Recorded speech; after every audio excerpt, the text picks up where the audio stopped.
ሰራት የሚስቱን ፍቅረኛ እስከሚያገኘው ድረስ በፍጹም እየተረጋገረለ። ሰራት በሚስቱ ባራክ እንደተከዳ ነው የቆጠረው። ባራክ ራሷን አታውቂም፣ ኮማ ውስጥ ናት ያለችው። አሁንም ቢሆን ሰራት እንድትነቃ ከዶክተሮቹ ጋር እየተነጋገረ ነበረ። ግን ውስጡን ኃይለኛ የበቀል ስሜት እየተሰማው ነው ያለው። ይህም የካደረን አባት ቢያገኘው አንቆ እንደሚገለው ነው ለራሱ የሚታወቀው። ሀያል የሱ ሴት ልጅ ዛሬ የምታቀርበው ዝግጅት አላት። ይህም ለብዙ ጊዜያቶች ያጠናችውንና የለፋችበትን ነገር ዛሬ ታቀርባለችም። የፒያኖ ብቃቷን ታሳይ ነው። ብዙ እንግዳዎች፣ ቤተሰቦች፣ አባቷ እንዲሁም እነ ዘይነብ ተገኝተው ነበረ። ዘይነብ በሞራል እየተቀበለቻት ነው። ይህን ጊዜ ነበረ አንድ ነገር ሰራት ዚጋ ያስተዋለው። ይህም ደግሞ የሀያል የሙዚቃ የፒያኖ አስተማሪዋ እጁ ላይ የወፍ ንቅሳት አለ። እነዚህ የወፍ ንቅሳቶች ከዚህ ቀደም ባራክ ስትነቀሳቸው ብቻውን አልነበረችም። አብሯት ከነበረው ከማገጠችበት ቺት ካረገችበት ፍቅረኛዋ ጋር ነበረ። ሰራተኛን በድንገት ሲያይ ነበረ ሄዶ የሙዚቃ አስተማሪውን የመታው። ወዲያው ይያዝና እስር ቤት ይከቱታል። እስር ቤት ገብቶ ከተወሰኑ ሰዓታቶች በኋላ ድንገት ዘይነብ እየመጣች ነበረ። ዘይነብ እየመጣች ከፖሊሶቹ ጋር ስትነጋገር ነበር። ከጠበቃው ጋር ጀምሮ ጠበቃው መጣ።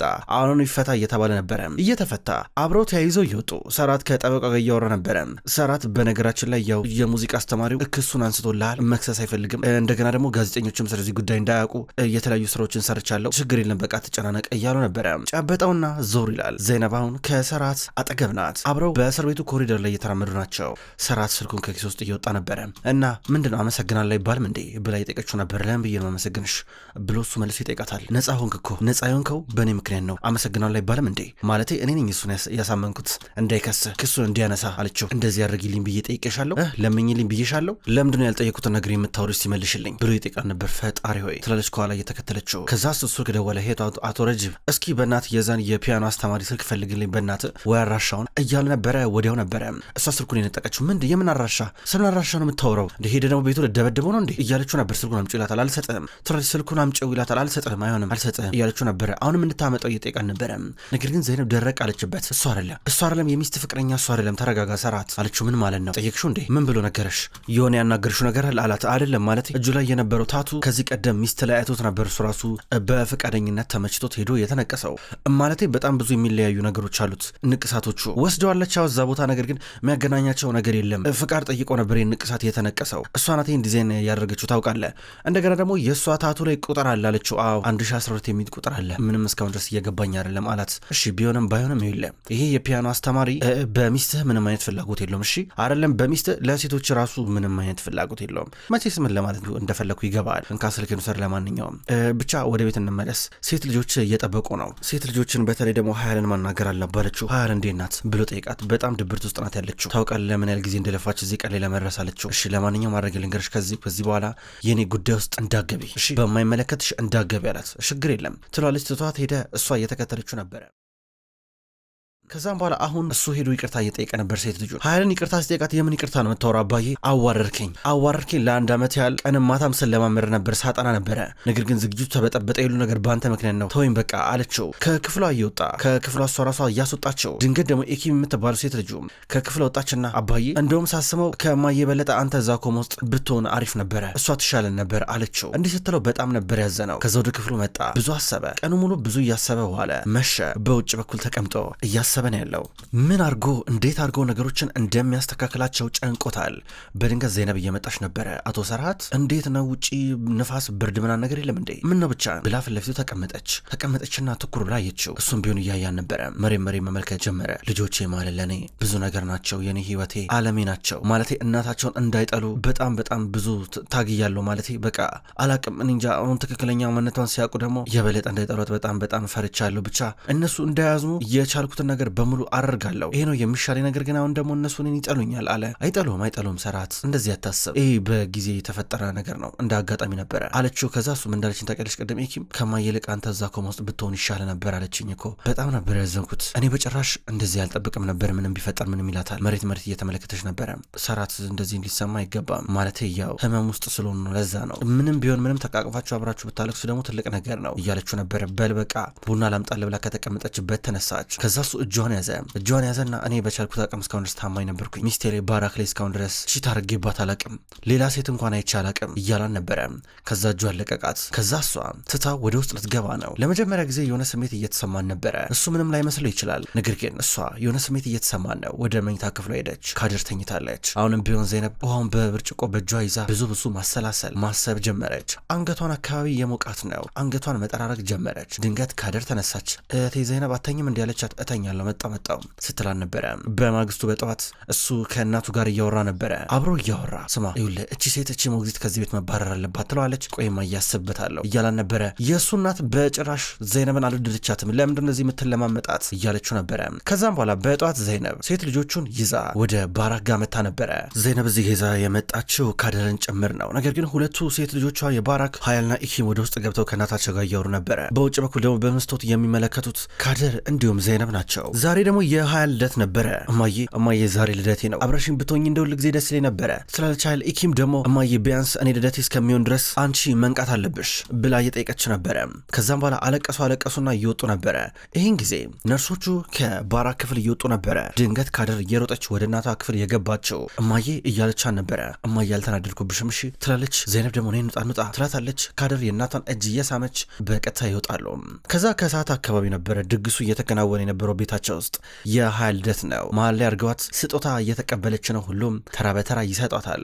አባቷ ሰጣት። ብዙም አልተደሰተችም በሱ ስጦታው ግን ደስ አሰኝቷታል። ከዛ አስቀመጠች። አጎቷ መጣ ጂያን፣ እሱም እየሰጣን ነበረ። ከዛ ዘይነብ እንዲሁም ካድር ደግሞ ስጦታ እየሰጧን ነበር። ከዛ ቲቤት የሚባለው ሰው መጣ።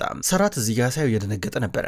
ቲቤት ወደ ጂያን ቀረብ ብሎ ሰላም እያለው እኔ አንተን እንደጋበዝኩ አላስታውስም ሲለው ነበረ። እኔ እኮ ለእናንተ ቤተሰብ እኮ ብዙም እኮ አረቅም ይለዋል። ባራክ እዚህ ጋር እንደጠራቸው ይናገራል። ሀያል እያለቀሰች ነበረ። ይህን ነገር በርቀት የምትመለከተውን ራቅ ብላ ካድር ነበረች። ካድር የሆነ በር ነገር ተደግፋ እየተመለከተች ድንገት ጂያን መጣ። ጂያን የቤታቸው ወንድም እንደመጣ እሷን አያትና ካድር አሁንም እዚህ ያለሽ እንዴ እያላን ነበረ። አለችው። ትኩራ ተመለከተችው። እዚህ መኖር ጀምሬያለሁ አለችው። ቆይ ግን ማን እንደሆንሽ ያውቃል በስትክክል ሰራት? ማን እንደሆንሽ ያውቃል? እናትሽ ማናት ብሎ ጠየቃት። እንዲህ ሲላት እሱም መናገር አልችልም ብላ እየሮጠች ሄደች። ጂያን ግራ እየገባው ወደ መሀል እየመጣ ነበር። ሁሉም ወደ ተሰበሰቡበት። በሌላ በኩል ደግሞ ሰራት ክፍል ውስጥ ተቀምጦ ነበረ። አሁን ዘይነብ ወደ እሱ እየመጣች ነበረ። ካድርን ፈልጊያን ነበረ እዚህ ያለሽ መስሎኝ እኮ ድንገት ጠፋችብኝ። እስኪ ሌላ ቦታ ካለች ዞር እያልኩ ልመልከታት ትላለች። ከዛም በኋላ ለምንድን ነው ዛሬ የሀያል ልደት ላይ በጣም ትልቅ ሰዎች የተገኙት? እድሜያቸው እኮ ቢያንስ አብዛኞቹ ከ40 ዓመት ነው። ጓደኞቿ ይታሉ በማለት ጠየቀችው። ያው እንግዲህ ሀያል የሚገርመው ነገር ትንሽ ብቻዋን መሆን ታዘውተራለች እና ይህን ያህል ጓደኛ የላትም። እናቷን ብትሆን እንደዚህ አላስለመደቻትም በማለት እየተናገረ ነበረ። አይ አይደለም ቢያንስ ጓደኞቿ ይመጡ ጥሩ ነበረ ትሏለች። ዛሬ ሄዳችሁ? የሚገርም ነው ገርሞኛል አላት። አዎ ሄደን ነበረ። እናንተ ቀድመ መምጣትን አላወቅኩም ነበረ። ባቅኖሮ ምናልባት አንድ ላይ እንሄድ ነበረ እንደምትሄድ ባቅኖሮ፣ ምክንያቱም ነጭ አበቦች ሊሊዎች እዛ ጋ አግኝቼ ነበረ አለችው። የምትወደው አበባ ነው ማን ሊወስዱ ይችላል እሱን አበባ ብሎ ገረመው። ከዛ እሷ እንደሄደች ስልክ እየደወለ ነበረ። ስልክ እየደወለ ሆስፒታል ሰው መጥቷል ብሎ ጠየቀ። አልመጣም አሉት። መጥቷል እንጂ መጥቷል፣ በደንብ አጣሩ፣ ካሜራዎቹን በደንብ ተመልከቱ ብሎ ትእዛዝ እየሰጠ ነበረ። በሌላ በኩል ዘይነብ የቀራት የላይኛው ክፍል ነው። እዛ ሄዳ አሁንም ቢሆን ካድርን እየፈለገቻት ድንገት የሆነ መጽሐፍ ተረድሮ ነበረ ጣለችው። ከዛ በኋላ ቀስ በቀስ እያንዳንዱ መጽሐፍ እያነሳች ስሰበስብ የሆነ ሞባይል አገኘች። መጽሐፍ ውስጥ መጽሐፉ በስትክክል ተቀዶ በሞባይሉ ሳይዝ እዛ ውስጥ ተደብቆ ነበረ። ከዛ ስትመለከት ግራ ገባት። ከዛ ፓስዋርዱን ደግሞ አታውቀውም ከየት ብላ ገምታ እንደምትከፍተው ሁሉ ግራ ገባት። አሰበችና 1012 የሚለው ከዚህ ቀደም የባራክ እጅ ላይ በንቅሳት መልክ ተጽፎ ያለውን ቁጥር አስታውሰችና 1012 ብላ ስትሞላ ተከፈተ። ከዛ ወዲያው ነበረ ወደ ስልክ መደወያው አፕሊኬሽን ስትገባ በተደጋጋሚ የምትደዋወለው ከአንድ ቁጥር ጋር ነበር። ባራክ እንዳጋጣሚ ነው፣ ሌላ ምንም የተለየ ቁጥር የለም። ከዛም በኋላ እሷ ደወለች። ዘይነብ በቁጥሩ ስትደውል ተነሳ። ሲነሳ ሄለው ስትል በውስጥ ሌላ ድምጽ ነበር የሰማችው። እዚህ ጋር ኬክም ቀርቧል፣ መብላት ከፈለጋችሁ የተለያዩ መጠጦችም አለ የሚል ድምጽ ነበር የሰማችው። እንዴ የካድር አባት እዚህ ውስጥ ነው ያለው፣ እዚህ ከኛ ጋር ነው ያለው፣ እዚህ ቤት ነው ያለው ብላ ስልኩን ዘግታ እየሮጠች ወደታች ወረደች። ተመለከተች። በርካታ እንግዶች አሉ። በእርግጠኝነት የካድር አባት ከነዚህ እንግዶች መካከል አንዱ ነው። እሷ ግን ይሄ ነው ያ ነው ብላ በጭራሽ መለየት አትችልም። ዝም ብላ ብቻ ባይኗ መመልከት ቀጠለች። አሁንም ደወለች። ስትደውል ስልኩ መጮህ ጀመረ። እየጠራ እያለ ስልኩ ጠረጴዛ ላይ ተቀምጧል። አሁንም መጮህ ጀመረ። ወደ ስልኩ ተመለከተች። ድንገት የሆነች ሴት መታ ከጠረጴዛው የሆነ ነገር አንስታ ወሰደች። አሁንም ዘይነብ ጠረጣሪዋ እንደቀጠለ ነው። ምንም ተጨባጭ ነገር የለም። ይህን ነገር ቶሎ ብዬ ለሰራት መናገር አለብኝ ብላ አመነችበት። ቶሎ ልትነግረው ወደ ቢሮ መጣች። አቶ ሰራት ብላ ስትገባ ሰራት የለም። ከዛ በኋላ ድንገት ጂያን መጣ። ምን ሆነሻል ዘይነብ ብሎ የጠቃነው እሷ እንደተረበሸ ያስታውቃል። ለማስቀየስ ሞከረች። ነገር ግን እውነቱን መናገር ያለባት ሰዶታል። የካድር አባት እዚህ ነው ያለው አለችው። ምን ይላታል? አዎ እዚህ ነው ያለው። አቶ ሰራት ማግኘት አለብኝ፣ ይቅርታ አድርግልኝ ብላ ልትወጣ ነበር። ወዴት ነው የምትሄጂው? ቆይ ዘይነብ ተረጋጊ፣ ነገሮች እንደምታስቢ ስታስባቸው ቀለል አይደሉም እያለ ነበር። በአንድ በኩል ደግሞ እነ ኢኪም እና ሀያል አንድ ላይ ተቀምጠው እያወሩ ናቸው። ከዛ ሴዴፍ የምትባለውን የእናታቸውን ጓደኛ አዩት። ሳያት ኢኪም ያስታወሰችው አባታቸው ሴዴፍ እያለ በስልክ ሲጮህ ነበረ። ከቀናት በፊት ነበረ ባራክ እዛ ውስጥ ገብታ የተገኘችበት ቀን ላይ ቀደም ብሎ። በዚህ ምክንያት በርቀትም እያወሩ አይታቸው ነበረ። አሁን ከዛ ነገረቻት። እቺ ማለት ሴዴፍ የእናቴ ጓደኛ አይደለች እንዴ አለቻት። አዎ ልክ ነሽ፣ በደምብ ታውቂያታለሽ እንዳለቻት እኔ እንጃ በእርግጠኝነት ከአባዬ የተለየ ግንኙነት አላቸው እንዴ በማለት እርስ በርስ ተነጋገሩ። በአንድ በኩል ዘይነብ አሁንም ለሰራት ካልተናገርኩ ትላለች። እዚህ ጋር ደግሞ እሱ እያስቀማን ነው ጂያን አይሆንም እያላን ነበረ። እሷ ደግሞ ስልክ እንዳገኘችና እንደደወለች የካደር አባት እዚህ ቤት ውስጥ ካሉት ወንዶች መካከል አንዱ እንደሆነ ነገረችው። ስትነግረው ቆይሻ አንዴ ሽጉጡ ልደብቀው ይላታል። አቶ ሰራሽ ሽጉጥ አለው እንዴ አለችው። ከአባቱ የወረሰው ከአባታችን የተቀበለው እያለ ካዝናው እንዲከፍተው ታገለ። ፓስዋርዱን ግን ሊያውቅ አልቻለም። እሷ ልትወጣ ነበር። ይኸውልሽ ሰራት ይህን ሰው ካገኘው ይገለዋል። እሺ ህይወቱ እንዲበላሽ የማትፈልጊ ከሆነ ለአባታቸው እንዲኖር የምትፈልጊ ከሆነ በቃ ይህን ነው ማድረግ ያለብሽ፣ ዝም ማለት ነው ያለብሽ እያለ ነበረ። እሷ ግን አላስቻላትም። ማወቅ ፈልጋለሁ ብላ እየወጣች ነበረ። ኢኪምና ሀያል ወደ ሴዴፍ ተጠግተው ጠየቋት። አንቺ ቆይ ከአባዬ ጋር አብረሽ ነሽ እንዴ ከአባዬ ጋር አንድ ላይ ትሆኛለሽ እንዴ ብለው ጠየቋት። በጣም ነበር ያሳፈሯት። ደነገጠች። ድንገት አያታቸው በጠገባቸው ያለፈች ነበር። እናንተ ምን አይነት ብልግና ነው ምን አይነት ጥያቄ ነው የምትጠይቁት ብላ እየጠየቀቻቸው ነበረ። ሴዴፍ ምንም ያልመሰላት መስላ ዞር ትላለች። አሁንም ቢሆን ዘይነብ ከወንዶቹ መካከል የካደርና አባን ለመለየት እየለፋች ነው። ጂያንን እያየችው ይሄ ማን ነው ስትለው ይሄ አካውንታንት ነው የድርጅታችን ይላታል። አንደኛውንም ስጠይቀው ይሄ ወንድማችን ልጅ ነው ይላታል። አብዛኛው እዚህ ዘመድ ነው ያለው ወይ በጣም የሚቀርባቸው። ግራ ገባት። የሆነ ሰው ከነዚህ መካከል እንደሆነ ስለምታውቅ የአብዛኞቹን ወንዶች ሲጠጡበት የነበረውን ብርጭቆና የመሳሰሉ ነገሮች እየወሰደች ነው የዲኤንኤ ምርመራ ለማድረግ እንዲመች። ከዚህ ሁሉ መሃል ጂያን ነው ከዛ ከተቀምጠው ሞባይል አጠገብ ቆሞ የነበረው ሲጠጣ ነበረ። ዘይነባውንም በጥንቃቄ ያየችው ብዙም አላስተዋለችውም። በሌላ በኩል ሰራትን ቢሆን ሆስፒታል መጣና ከሆስፒታሉ አንደኛው አስተባባሪ ጋር እያወራ ነበረ። ቅርብ ጊዜ የተካሄደውን ነገር የካሜራ ቅጂ በአጭሩ ቪዲዮ ሰጠውና እሱ ዝቅ ብሎ ቪዲዮን እየተመለከተ ያለ እነዛን ነጫጭ አበቦች ሊሊ የሚባለውን አበባ ባራክ የምትወደው መጥቶ ያስቀመጠው ጠዋት ላይ የሚገርመው ጃን ነበረ። ጃን እያስቀመጠው እያለ በጣም ነበረ ሰራት የደነገጠው። ሰራት ከብሎ ዝቅ ብሎ ስክሪን ይመለከታል። በጣም ግራ ገባው። ጃን ግቢ ውስጥ ዞር እያለ ነበረ። በድንገት አዝራን አገኛት። የጃን ፍቅረኛ ሲያገኛት ይቅርታ እየጠየቀችው ነበረ እየተለማመጠችው። ለእኔ በጣም ብዙ መስዋዕትነት ከፍላል፣ ብዙ ነገር አድርገልኛል፣ ይሄ አይገባም ነበር አለችው። እንግዲህ አንዳንድ ሰው እንደዚህ ነው፣ ጥቅመኛ ነው መልሽ። የዛለት ታስሬ በነበረበት ሰዓት ላይ ማንም ሰው ሊጠጋኝ አልቻለም ነበረ።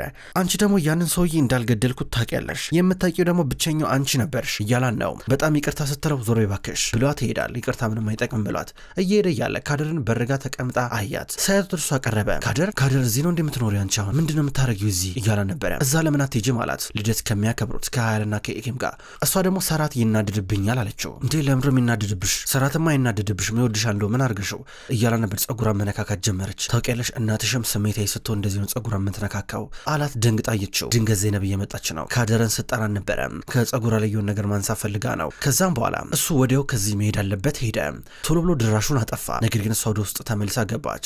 ነገር ግን ሰራት ጃንን ሊያናግረው መጣ ወደ ጀልባው። ጃን የራሱ ጀልባ አለው። ተቀምጠው ማውራት ጀመሩ። የዛለት ከእስር ቤት እንደወጣ እኔ የኛ ሆቴል እንድትቀመጥ ፈልጌ ነበረ፣ ግን ባራክ ፍቃደኛ አልነበረችም። ቅርብ ጊዜ ከእስር ቤት የወጣ ሰው እዛ ሆቴል ውስጥ ተቀመጠ ማለት ስማችን ያጠፋብናል ምናምን ስትል ነበረ። እዚህ ጋር ግን አልከፋ ማለት ነው አይደለ አለው። አልከፋኝም ወንድሜ ለምን ይከፋኛል ሲለው ነበረ።